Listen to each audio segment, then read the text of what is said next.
All right, hi everyone. Welcome back to my channel. Today is a very special, exciting little video because I had my first child, a son, 3 weeks ago today, and I wanted to run through the birth story with you guys. I have footage from the birth and I will include a few bits in here just as I talk through things, but I also want to do more of like a vlog showing what happened, but that's going to take a lot of time going through all that footage, so I wanted to do sort of a quicker thing today to let you guys know how it went. This is very exciting. Okay, so I had kind of felt through my whole pregnancy that baby was going to come early, which is kind of a weird thing to say, especially since most first babies come late. But I just felt like my body was doing the most to prepare for baby throughout my whole pregnancy. Like I was producing colostrum at like 22 weeks. I just tried expressing and it was there. So I was like, wow, okay. And also baby was sat fairly low my whole pregnancy, and then as I was getting into like weeks 33, 34, 35, again baby was still sitting quite low, and I started having contractions, like a few a day from about 30 weeks. So anyway, I felt like baby was going to come early, and it was the early morning, 6 days before my due date, when I went into labor. And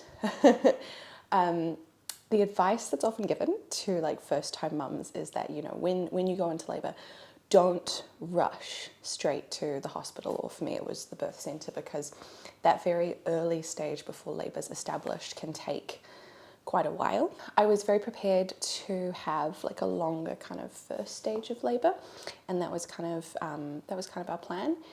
However, at 12:50 a.m. On the day 6 days before my due date, I was woken up with a contraction, and I knew that this was a proper contraction, but I was like, let me try sleep between and just see how things go. So I recorded that one. It was about a minute long, and then 3 or 4 minutes later I had another contraction, and then about 3 or 4 minutes after that I had another contraction. So at this point I got up because it was uncomfy lying down. And I carried on like that for about an hour, and during that time I tried to like prepare some snacks to take to the birth center when we did actually go. So at this point it was when I decided to wake up my husband. I'd initially planned to just, you know, if I had contractions 8-10 minutes apart, to just labor for a while, let him sleep, let him rest up. But with everything being so close together, and literally my first 3 contractions, my app said, great, you're in established labor.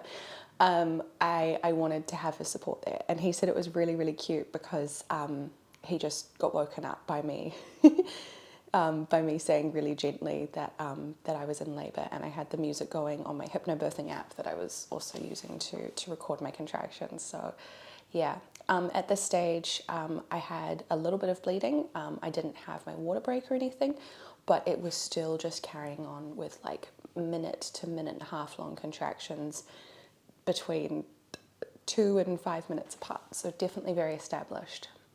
We tried calling my midwife at that point to just ask like, hey, what do we do? And she said, you know, if you're fine where you are, then just stay there. So we did that. At this point I was mostly kind of walking around and kind of swaying to help with the discomfort of the contractions. I tried a few different positions. Getting down on all fours was not good.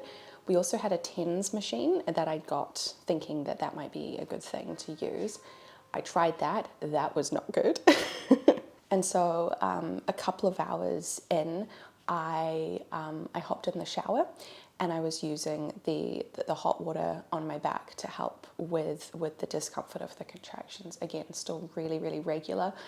My husband was also helping to apply some counter pressure to my hips where he could. And after a few hours, everything was kind of ramping up in intensity. So at this stage, I really just wanted to get to the birth centre because I felt like things were definitely established. This wasn't going to be a case of labour kind of starting and then stopping again and all of that. And we were planning to go there by public transport. And I was getting to the point of discomfort where I was like, I don't know how much longer I'm going to be like relatively functional because this is getting quite intense. So we called up and we got to the birth centre just after 5 a.m. So we were just over 4 hours in at this point. So my midwife checked, this was the first cervical check I've had for my entire pregnancy. She checked how dilated I was when we got there, and I was already at 5 centimetres. So at that point, I was just asking, can I get in the tub? Because I was quite uncomfortable. And again, it was same kind of timing, but the intensity of the contractions was really ramping up. This whole time I'd been using my hypnobirthing kind of techniques of really trying to breathe through the contractions to provide oxygen to these muscles that were needing to do the contractions, to get baby lower, to get everything all dilated. So was really relying a lot on my breathing. At that point, we weren't like timing the contractions or anything because my midwife was there, so she knew what was going on.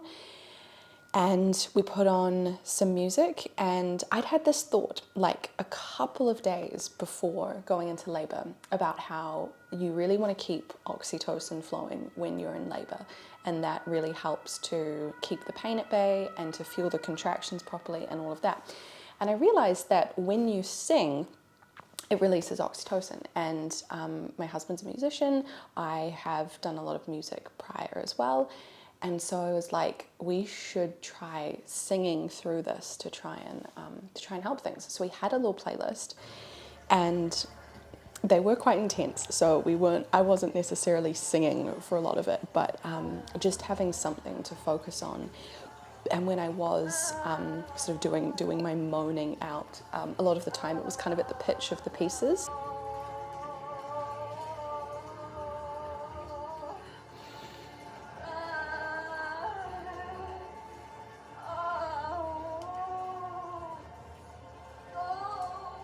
Yeah, it was an interesting experience, but that helped a lot for the first couple of hours, but the first hour or so when I was there in the tub.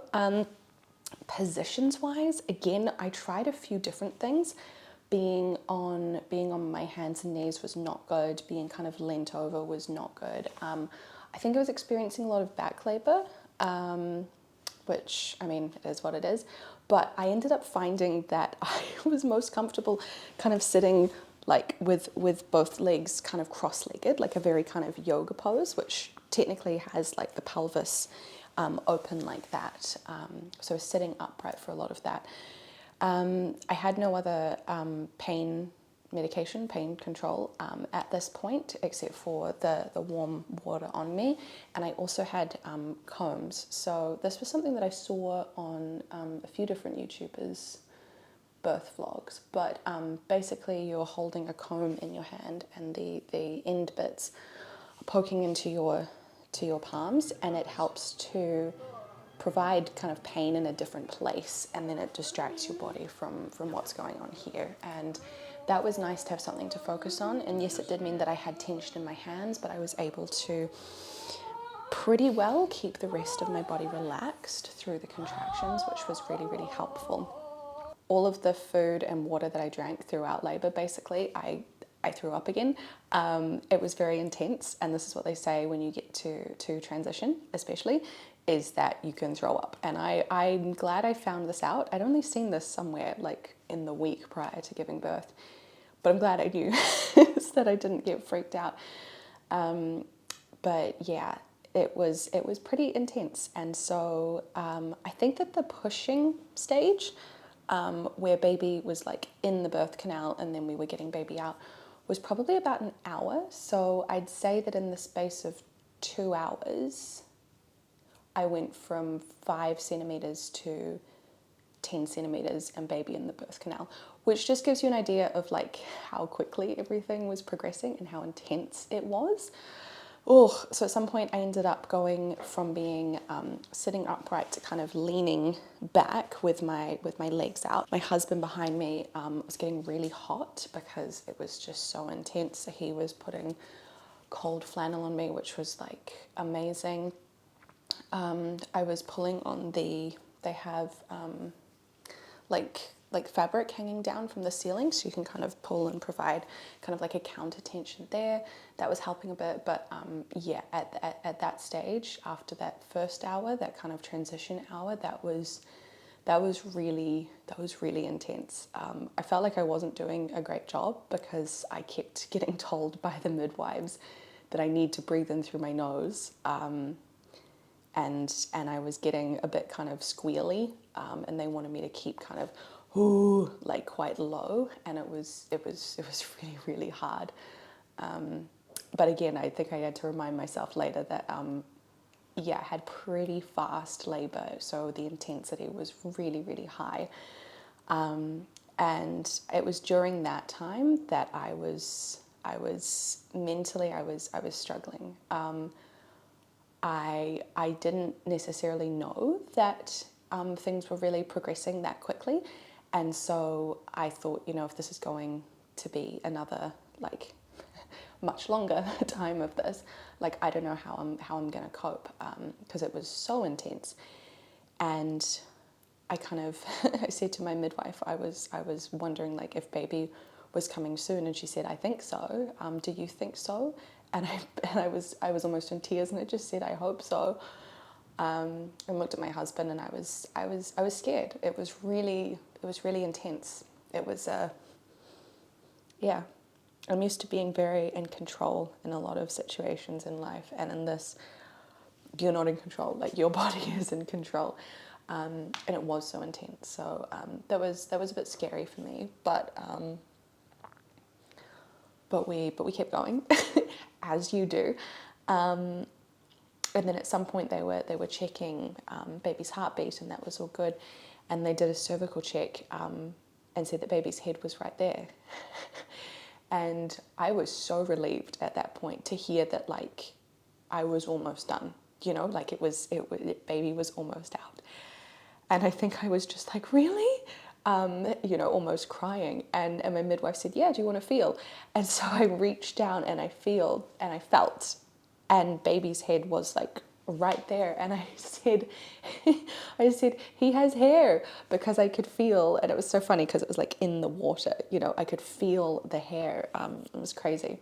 At some point during this kind of transition-y phase was when I'd started to feel bits of my water coming out, sort of like these like gushes or like rushes of like quite hot like liquid coming out, and so I knew that my water had like at least partially broken at that point.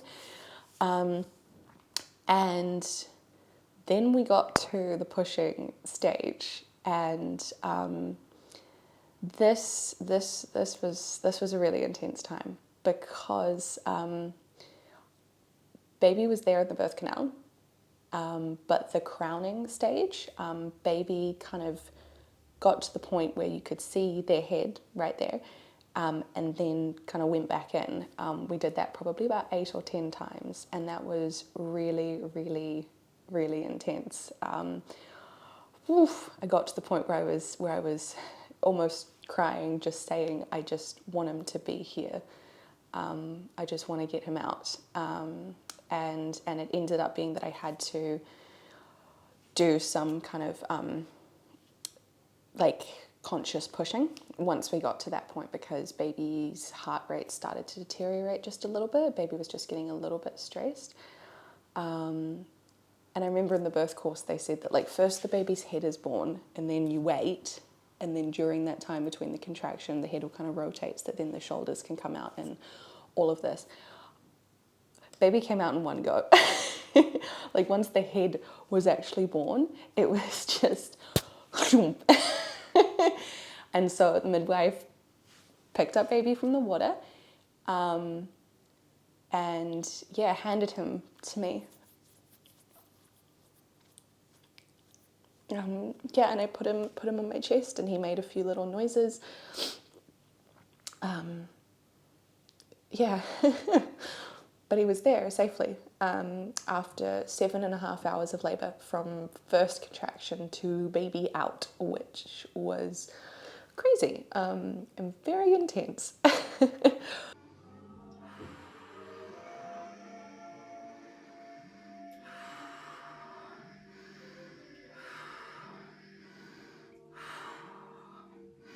Yeah. Here we go. You push.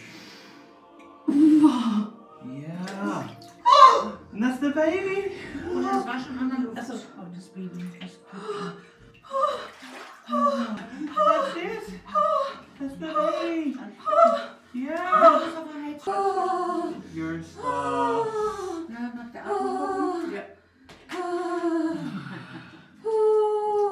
So ein kleiner Pips. He's a squeaker. Good boy.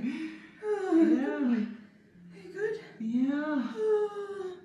So after a couple of minutes, they got me to stand up, get out of the tub, get into the bed, so that I could lie down, keep baby on my chest. And then the next hour was kind of a blur of them just checking stuff, and then baby pooped all over my stomach because he was lying here, so they tried to clean that up for me a bit.